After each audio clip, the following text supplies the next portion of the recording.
and today we're going to talk about this, and I will probably butcher this, Danganronpa Trigger Happy Havoc. This was originally a PlayStation portable game, and this is a Vita version that finally came to the English language. The case is very simple, and we don't really have anything to see except for advertisement for the anime, so no booklet. Now, what is this? This is by Spike.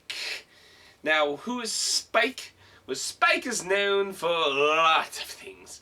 Namely, let's see, for a very familiar title that a lot of people might recognize, 9 Hours, 9 Persons, 9 Doors, and Vulture's Last Reward. Chunsoft, which are now Spike Chunsoft, but, well, actually, wait. I think Spike was the previous name and it goes by Chunsoft now. Actually, I might need to relook that. Either way, it's same fucking company, people. So, anyway, we got comparing to do, but let's first talk about the premise of the game. So, of course, the story is the main focus of the game, of course, being a visual novel. So we're going to try and push all the story element stuff to the end of this video for anyone who wants to avoid any bigger spoilers aside from introducing the scenery. So basically, you play as a student, and you basically get invited to go to a better school. I'm assuming it's taking place in Japan, not 100% sure, but kind of how the school thing's going on, that's what I'm assuming. So you get invited to go to a new school, and a bunch of other people do too. Then you get gassed, and you wake up, and you're imprisoned in a school. The windows are all sealed, and you're imprisoned here with other students. And basically you're told you're going to live the rest of your life here. And of course, somebody asks, isn't there a way to leave? And then he's basically like, well, there is. Oh, by the way, the person telling you this is this bear in the logo. He's the headmaster. But he basically says the only way to leave is to graduate. What do you do to graduate? You have to murder someone and get away with it. Basically, the progression of the game is story, someone gets killed, investigation, then class trial. Now, before you go all Phoenix White here, there is a lot to know about. The investigation route is pretty much very Phoenix White, where you're just basically digging around, clicking, talking, asking shit. That's pretty similar. The class trial is in no way similar at all. Actually, I'm not sure if I can really describe how the class trial really works, because there's so many different elements to it. I mean, I'm at the halfway point in the game, and the game was still introducing small new bits to the class trial. What it is it's all on a timer, but not one timer. Each segment of the class trial has its separate timer. So luckily you're not like 10 minutes, do the whole trial. So you don't have to worry about that. You can also adjust difficulty. I was on normal, and I had plenty of time for every case so far, so I've had no issues on that.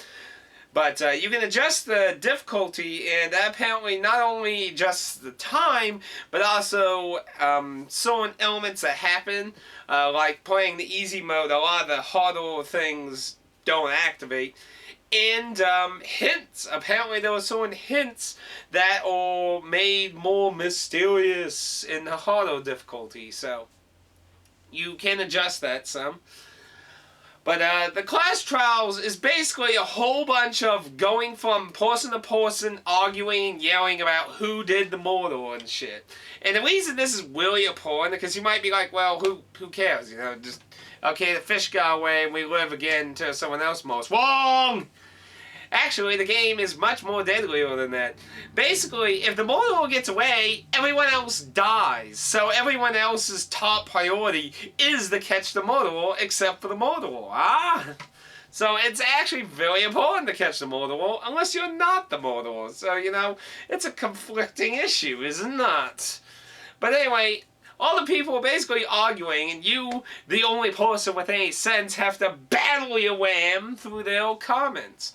So basically, a lot of the parts are in a first-person perspective, switching between these people, and it like takes this perspective of a mental gun. You have a revolver in your corner, and you have different evidence or comments and such, testimonies and things as bullets, and you basically shoot the comments, and if it works, you break it. If you fail, ping!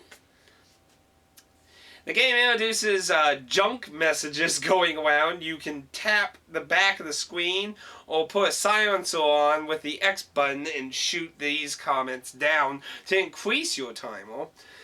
Then there's also a pissed off music game in this mode. Basically, when somebody is so dead in refusing to listen to you, you go in this weird mini game where you have to keep up the tempo, destroying all the disagreements. And the game added multiple things to this mode. Even it was the last new thing that was added. And I don't even know if that's it. There might even be more new stuff. So it progressively becomes harder and interesting. And you basically bow ram your opinion into them. And that's really mostly what the class case system is for. And at the end of it, you recreate the entire crime in a comic book style to basically sink in that solved. Now, that's basically the basic premise, and basically the only additional thing in that is free time. Free time usually happens before Mortal. And it's kind of like a social dating sim kind of thing.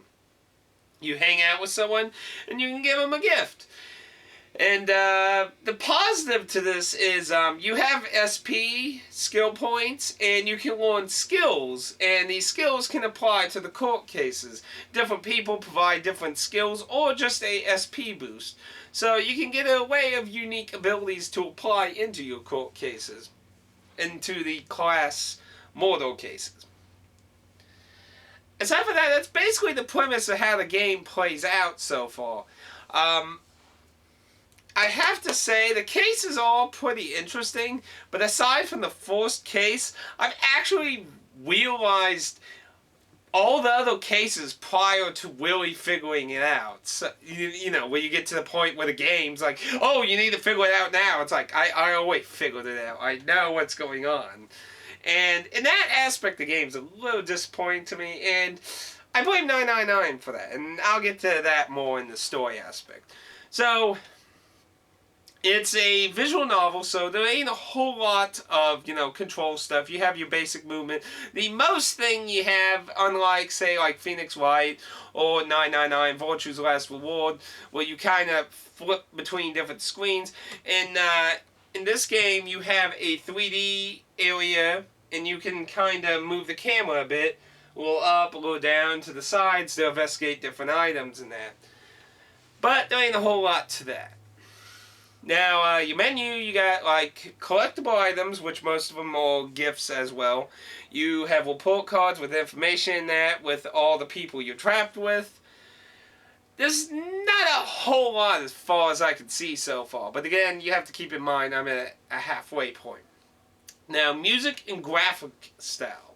The music, pretty nice. It's really weird a lot of the times, but there are some really nice catchy tracks in there that just get your blood cooling and your skin flipping outside from some of the weird shit that goes on.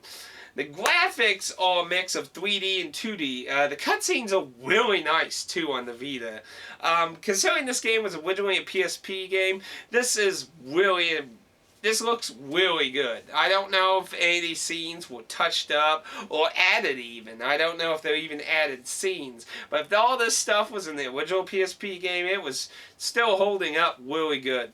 The main chunk of the game is really just 2D profile images talking to each other and expressing, their weird emotions and stuff that's going on, or panic, or The game has a very odd color scheme. As you've noticed probably on the cover, it features pink. A very odd color for a mortal game. Blood is pink for some reason. A very odd choice of coloring, but it kind of makes it kind of creepy in a way, too. Now, it does feature little cutscenes. As I said, if the murderer gets away from being committed as the criminal, they get to graduate and leave and everyone else gets the murder. But when you do catch them, the murderer gets punished for disturbing the peace of the school. And these usually depict a horrific murder scene of execution of the murderer. And these are done in a very stylized 3D, the 2D, 3D stylized coloring, outlining, and it looks really good. Personally, so far, to be honest, they haven't been incredibly grueling, though. I mean, there's certainly a whole lot for a bunch of high schoolers or early college students, but, you know, I don't know, that axe scene in 999 is a little more creepy. So those are like my initial thoughts of the game, really. There are some added stuff, like I said, during the class thing, you can use the back screen of the Vita and tap it to get rid of when spam dialogue appears over comments that you need to shoot down to get your trial moving. The front screen can be used for a few things as well during the class, but to be honest, I don't really use any of it except for the back screen. It's a lot faster than using the X button with your silencer to shoot them down. But there are some things you can interact with the touch screen too. I believe you can shoot down the comments with the front screen too. But to be honest, the touch screens aren't really used a whole lot. And they're not really necessary. I mean, it was originally a PSP game after all. So there ain't a whole lot of needs for that. The two analog sticks, not a huge thing. You can use the plus pad and the one analog stick. Again, being a PSP original, that was probably the control scheme back then. But you can use the other analog stick to move the camera. So if you're more used to that, and you can also use the triggers and that. Not a whole lot of complicated stuff. So from now, we're going to go on to a little more about the story. So spoilers, 9999 kind of stuff. And I might spoil a little in that too. No guarantees. So basically, the game really fucks with you a lot. Like 999 and that, you know. In this kind of weird mortal visual novel shit, ever since 999, I basically just like, you're all guilty, you all could be the mortal, I don't care if you're pregnant with my child, you're going to kill me. I mean, I just suspicious of everyone. Like, after the ending of 999, it just blows your fucking mind on everything that happened in that game. And to be honest, I feel like that's kind of wounding. Like, it's not destroying. I'm really addicted to the game. I've just been playing it almost non-stop. It's been consuming a lot of my time lately. I haven't gone back to Bravely Default for a while. And it's consuming a lot of my time. But I feel it's really sad, aside from the first case, because I played it a little cool. I let Steam roll over me. But after that, I've been basically able to call out what happened during the second, third, and fourth case and that. I've basically been on the ball before the game even rolls out the answer for you. So, it's kind of been a little disappointing on the shock value. But currently, my team is down a lot of people, and I think the game's starting to get to the real mindfuckery parts. And I'm looking forward to it. I'm looking forward to see what the end of this game has in store. I do recommend trying to hang out with different people, because different people have different lifespans, and when they croak, well, you can't really hang out with them anymore. So I'd say try to be a little variety-ish, because getting a few different variety of skills is a good thing, I'd say. I have asked Carter, who's been playing the game, who, to my understanding, is beating the game. The game does not have like any real major alternate branching things. It's pretty straightforward from beginning to end according to him, so there's no like I can do this differently and the mortal and the victim and shit will change. So that's a bit of a shame because I was kind of getting that idea when I started the game, and it's a little sad to see that not really being the case.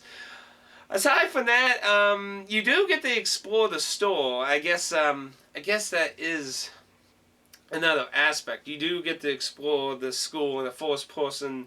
The only time you actually get to move is in the hallways before entering rooms and that.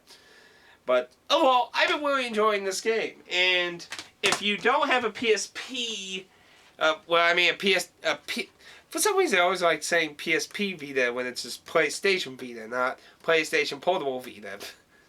But if you don't have Vita, you can get this on the PlayStation Portable, and there are patches to patch that version with English, which, to my understanding, ironically came a little after, or a little before they announced we were going to get this version. So, a bit of bad timing on that. But either way, that's an option. And they already announced the sequel to this game for us, so that's looking very good too. I look forward to seeing the end of this game. I recommend it if you can get your hands on it. I'm enjoying it so far, and while I might think that 999 is spoiling it, the kind of everything, but I'm really enjoying it still. I like the characters, even though a lot of them are really kind of weird stereotypes, and some of them are really weird, and I can't really talk a lot about them without, majorly spoiling stuff, Being a visual novel, you don't want to spoil that much. So those are my thoughts on that. I recommend it. Go check it out. If you enjoy 999, Virtue's Last Reward, or other visual novels of this nature, I think you'd enjoy it. It's much more colorful, but in a way it could just be as grim. So anyway, let's push it to the max!